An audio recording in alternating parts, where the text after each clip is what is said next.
दोस्तों,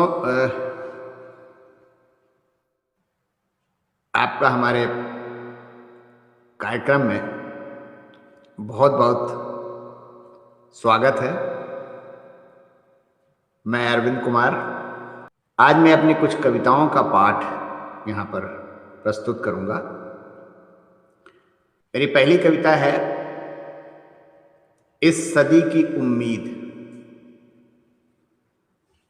यह इसी सदी की बात थी जब कविता लिखना, पढ़ना, सुनना और सुनाना एक संगीन अपराध हो गया था, क्योंकि अचानक से ही महाराजा धीराज ने खुद को राष्ट्र कवि घोषित कर दिया था और भणैती के अलावा हर प्रकार के कवि कर्म को राष्ट्रद्रोह घोषित कर दिया। राज मुनादी होते ही राज्य के सारे कवि देखते ही देखते भाण बन गए। बाकी जो नहीं बने उनका सिर या तो कलम कर दिया गया या फिर उन्हें सब परिवार भूखे नरभक्षी बाघों के हवाले कर दिया गया। फिर भी तमाम राज चेष्टाओं के बावजूद कुछ कवि न तो भाण हुए न मारे गए। वे तमाम खुफिया तंत्र को धता बढ़ाते हुए रात के सन्नाटों में दूर कहीं किसी बियाबान में जाकर गुम हो गए।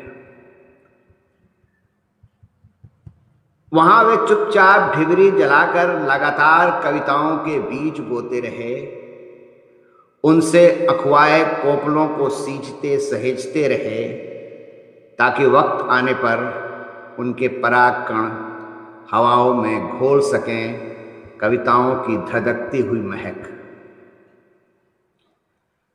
ऐसे ही कुछ कवि अंततः राजा के सर्वग्रासी सपनों की राह का रोड़ा बने और बने इस सदी की नई उम्मीद। ये वाकई इसी सदी की बात थी।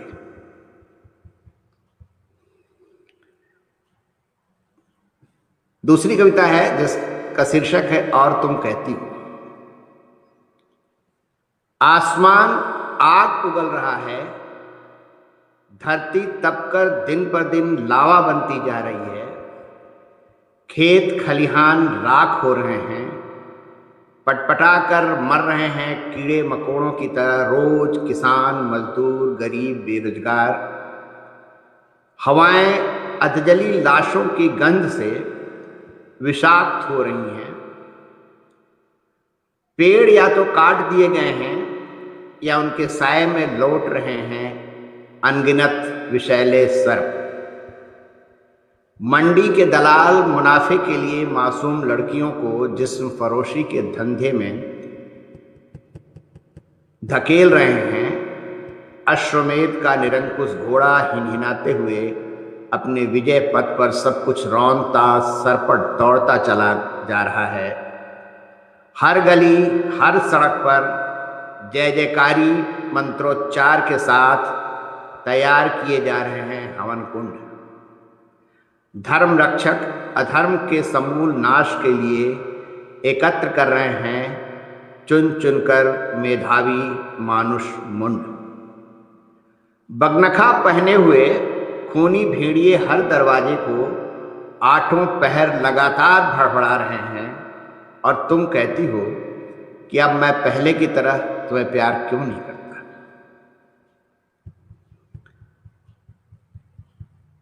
मेरी तीसरी कविता है प्रेम कहानी। ये कविता मुझे खुद भी बहुत पसंद है। प्रेम कहानी।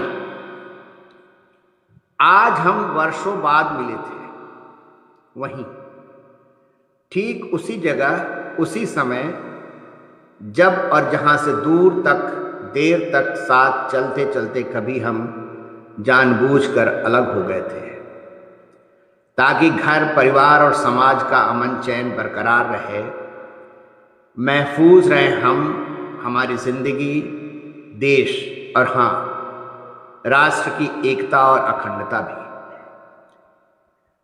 उसने मुझसे पूछा ठीक उसी तरह जैसे कि वो वर्षों पहले अक्सर पूछा करती थी, आंखों में आंखें डालकर, क्या कर रहे हो आजकल? मैंने कहा कि यादों की किताब के पुराने सारे सूखे फूल एक एक करके पहले की तरह सहेज रहा हूं। नहीं नहीं, मेरा मतलब है क्या लिख रहे हो आजकल? उसने पूछा।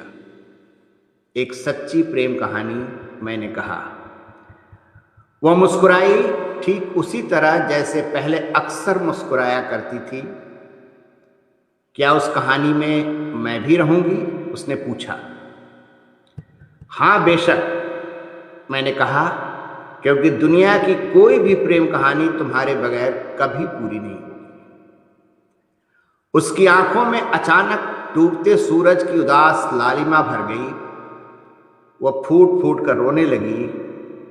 आंसुओं से भरे उसके चेहरे पर यकायक उभर आया वो खौफनाक मंजर, जब प्रायोजित वहशी भीड़ ने उसके पूरे परिवार का कत्ल कर दिया था और लूट ली थी उसकी अस्मत बारंबार। फौरन ही वह संभली, आंसुओं को पोंछा और अपने समूचे दर्द को अपने भीतर फिर से जज्ब करते हुए पूछा, तुम नफरत की कहानी क्यों नहीं लिखते? क्योंकि नफरत की किसी भी कहानी में तुम नहीं होगी और तुम्हारे बगैर कोई कहानी कभी पूरी नहीं होगी, मैंने कहा। पर इस बार न तो वह मुस्कुराई न रोई, बस चुपचाप देखती रही, एकटक मुझे देर तक, ठीक उसी तरह जिस तरह उसने अलग होने से पहले उस दिन, उस क्षण देखा था मेरी आंखों में।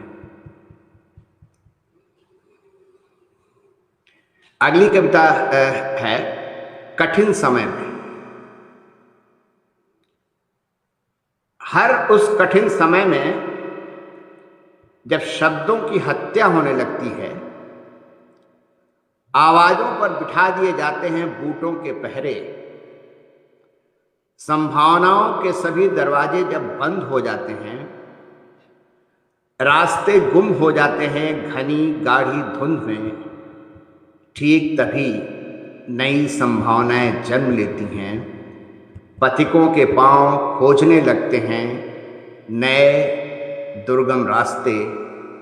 कंठ में घुटी आवाजें डर की तमाम बंदिशों को तोड़कर बाहर फूट पड़ती हैं। शब्दों के कारीगर गढ़ने लगते हैं नए नए शब्द अपने पैने तेज औजारों से। समय जब कठिन और खूंखार होकर तन जाता है पूरी कायनात पर, ठीक तभी लिखी जाती है उम्मीद से भरी बामकसद रचनाएं। अब मैं दो तीन कविताएं और पढ़ूंगा और फिर हमारे जो मित्र यहाँ मौजूद हैं उनकी प्रतिक्रियाओं पर जवाब दूंगा। मैंने कोरोना पर कविताएं लिखी हैं, लेकिन ज़्यादा नहीं लिखी हैं। लेकिन ऐसा भी नहीं है कि कोरोना ने मुझे परेशान नहीं किया, कोरोना ने मुझे प्रभावित नहीं किया।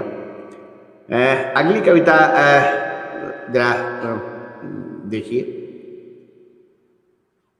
लेकिन फिर भी, कविता का शीर्षक है लेकिन फिर भी। कुछ भूख से मरेंगे, कुछ महामारियों से, कुछ प्राकृतिक आपदाओं से मरेंगे, कुछ युद्धों की विभीषिका से, लेकिन फिर भी बची रहेगी ये धरती, रोशनी हवा, बचा रहेगा ये पूरा आसमान, बची रहेगी प्रकृति, बचे रहेंगे शब्द, रंग, खुशबू और संगीत। कुछ विध्वंसकारी पागलों की तमाम कुछ चेष्टाओं के बाद भी बची रहेंगी स्त्रियां, बचा रहेगा उनके सीने में प्यार, करुणा, वात्सल्य। गढ़ेंगी वे फिर से नई धरती, नई सृष्टि, प्रेम के रंग व खुशबू से रची जाएगी एक नई धरती। एक कविता है, ये भी कोरोना से थोड़ा मतलब संबंधित है। उनका दुख, वे चिंतित हैं, वे वाकई बहुत चिंतित हैं। कोरोना से मरने वालों की बढ़ती हुई संख्या से वे चिंतित हैं। वे इतने चिंतित हैं कि चिंता की रेखाएं उनके चेहरे पर साफ देखी जा सकती हैं। वे दुखी हैं, वे वाकई बहुत दुखी हैं। पैदल गिरते पड़ते अपने गांव को जाते भागते मजदूरों की पीड़ा को देखकर वो दुखी हैं। सड़क पर बच्चा जनने के फौरन बाद उठकर दौड़ती औरत के दर्द से वे दुखी हैं। वे किसी अनजान प्लेटफॉर्म पर प्यास से मरी औरत को जगाते भूखे बच्चे की वायरल तस्वीर को देखकर दुखी हैं। वे इतने दुखी हैं कि उनकी आंखों में दुख की चमकती लालिमा साफ देखी जा सकती है। इस कोरोना काल में आपदा को अवसर बनाने वालों का दुख सुख की तरह चमकने लगा है और पिछली गलती सुधारने का सबसे नायाब राष्ट्रीय तरीका इजाद किया गया है कि फौरन एक और बड़ी गलती कर दी जाए। अब एक आखिरी कविता,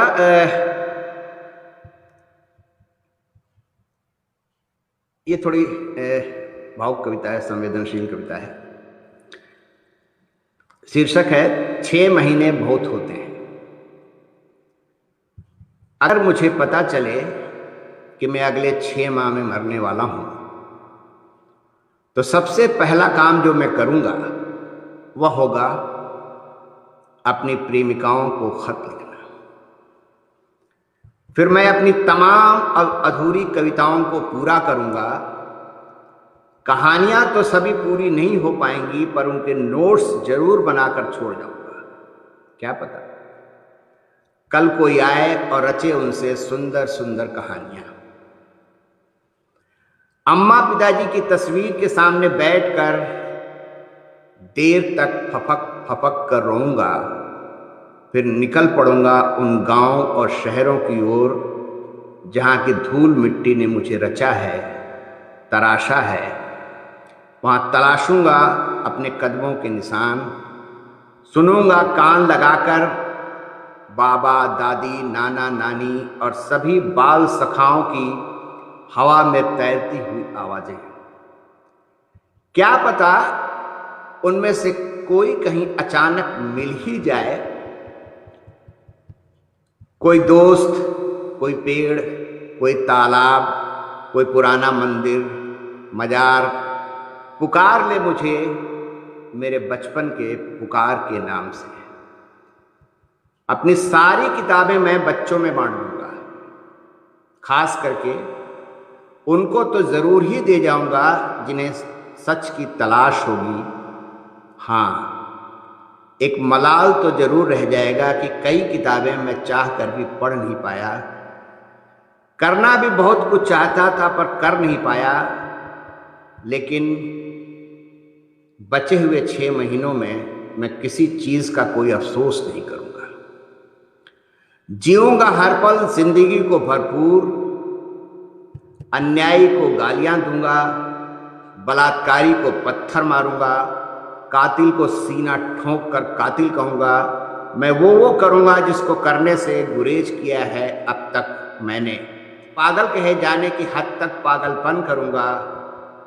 6 महीने बहुत होते हैं अपनी पूरी जिंदगी को ठीक से जीने के लिए। तो दोस्तों, ये थी मेरी कुछ कविताएं।